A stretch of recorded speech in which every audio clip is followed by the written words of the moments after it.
I had a gentleman that I sold a 10-year term policy to in San Francisco for $1 million.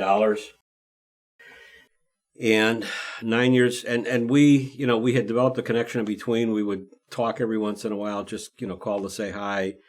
I would call him on his birthday every year to wish him a happy birthday. And in the 9th year of the policy, he called me up asking about questions about possibly converting the policy. And I said to him, well, why would you want to convert it? You're young enough just to buy another one when this one is up.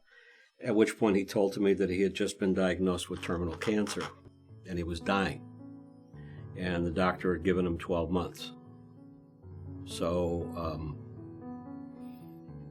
we had talked about it, and I said, listen, you've got a year left on the policy. Let's not be so quick to convert it at this point. We can wait until we get closer, see where we are. Because basically, why should he pay 3 times more than he's paying now when he's got a year left to go and we can convert it all the way up to the end of the policy?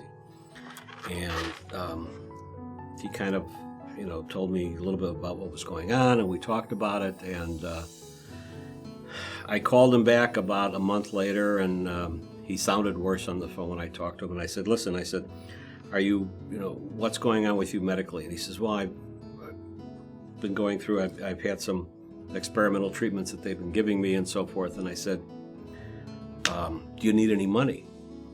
And he said, what do you mean? And I said, there's a feature in your policy. It's called the terminal illness rider. I said, you can get up to 75% of the face value of the policy to a maximum of $250,000 with a letter from your doctor indicating that you're terminal and you will die within the next 12 months. And he said, I was not aware of that. I said, if you need money, get me the letter. I'll send you a form. You fill out the form, send it back to me with the letter. I can get you $250,000 right now. I had the form back and the letter a week later, and 9 days after that, he had a check for $250,000.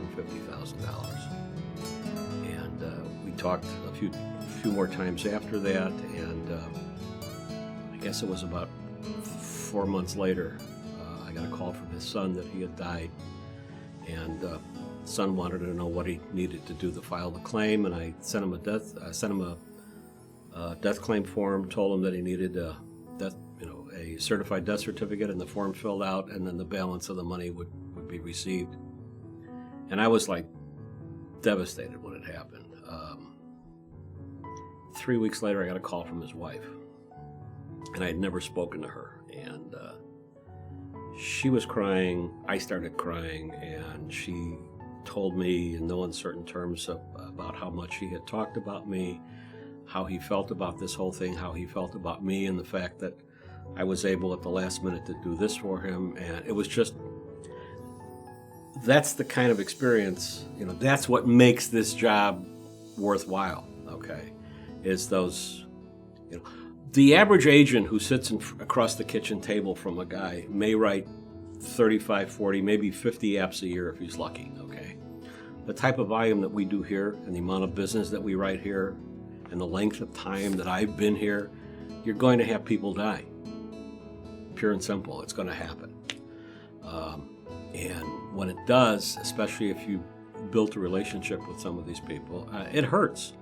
But at the same time, you know what you've done to help that family. And after that I'll never forget that phone call from his wife. It was that's what made it all worthwhile.